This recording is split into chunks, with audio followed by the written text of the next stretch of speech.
Il-Prim Ministru Robert Abela jinsab maqbud fi kriżi u f'paniku sħiħ tant li s-sokta bl-attakki ħoroġ fil-konfront tal-Maġistrat Gabriella Vella u issa spiċċa jimmina wkoll xogħol il-ġurnalisti. Dan kif konferenza tal-aħbarijiet f'Kastilja Robert Abela der viżibilment mifxul u kompla jiżvaluta u jimmina xogħol il-ġudikatura. Dan wara li l-Pulizija ħarġet akkużi kriminali fil-konfront ta' diversi individwi u kumpanniji fosthom biċ-ċert l-eks mexxej Laburista u eks Prim Ministru Joseph Muscat, il-Ministru attwali Chris Fearn u l-eks Ministru Gvernatur tal-Bank Ċentrali Edward Scicluna. Flimkien ukoll ma' numru ta' eks uffiċjali u uffiċjali għolja preżenti fosthom Alfred Camilleri. Ismijiet konfermati minn Robert Abela nnifsu. Abela sostna illi ma huwa sejħu l-passi fil-konfront taħat minkejja dawn l-akkużi. L-akkużi waħedhom le. Il-fatt tal-akkużi waħedhom mhux se jwassal għal li huma jitwaqfu jew jiġu sospiżi milli jokkupaw il-kariga tagħhom. Assolutament. Fil-waqt li insista li jekk jara il-baħ fl-inkjesta ma huwa sejħu ebda azzjoni.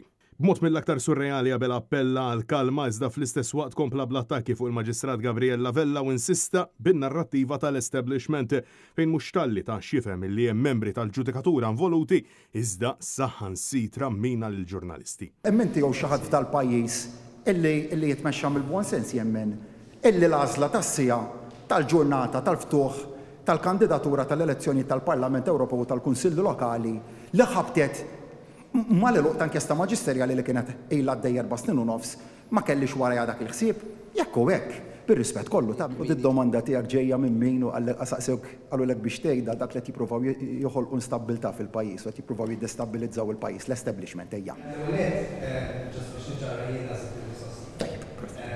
Saqsini xil-menti rappresenta jiformax parti mill-establishment għax ikollok risposta ċara minn qabel. Saqsini. Ma nafx titajt. Saqsini. Mistoqsim il-ġurnalisti hekk hux se jġiel lil Joseph Muscat jirreżenja mill-Labor Abela wieġeb le hekk ukoll u hux se jieħu passi fil-konfront ta' Edward Scicluna uffiċjali tal-Gvern jew sansitra l-Ministru Chris Fearn minkejja li qalilna li ta' Stewart kien the real deal. Ma taħsibx li għandu jerfa' ma' responsabilità politika, ġifieri wara li qal il-poplu li dan huwa real deal, inti se tibqa' għaddej bil-proposta biex hu ikun il-Kummissarju Ewropew. Naħseb il-poplu diġà għamel il-ġudizzju tiegħu dwar Mr. Fearn fl-elezzjoni ġenerali li għadda wkoll jiena tkellimt aktar qabel dwar. Imma il-poplu kien għamel il-ġudizzju tiegħu fuq Konrad Mizzi wkoll. Imma mbagħad inti neħħejtu l-Konrad Mizzi, ġifieri. Għamilt il-ġudizzju dwar. Tifhem?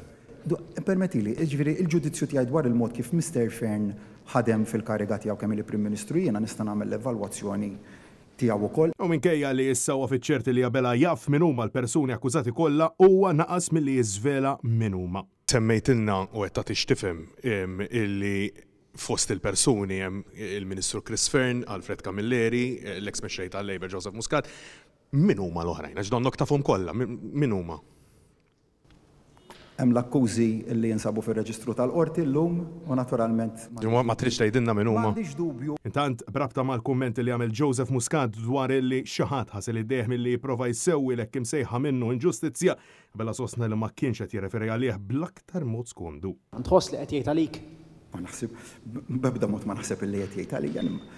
Ma rridx inkun impoġġi lil innifsu flok għax dik domanda li tistaqsi lil innifsu, però jien ngħid li l-poplu se jiġġudika b'mod immedjat. U kif għandu l-kritika qawwija illi qed jaqla kontinwament minkejja l-appelli ta' kalma u minkejja l-kundanni minn gruppi sħaħ ta' studenti universitarji Abela s-sokta jattakka lil kull min mhux jaqbel miegħu u issa żdiedu mal-lista saħansitra il-ġurnalisti preżenti qudiemu.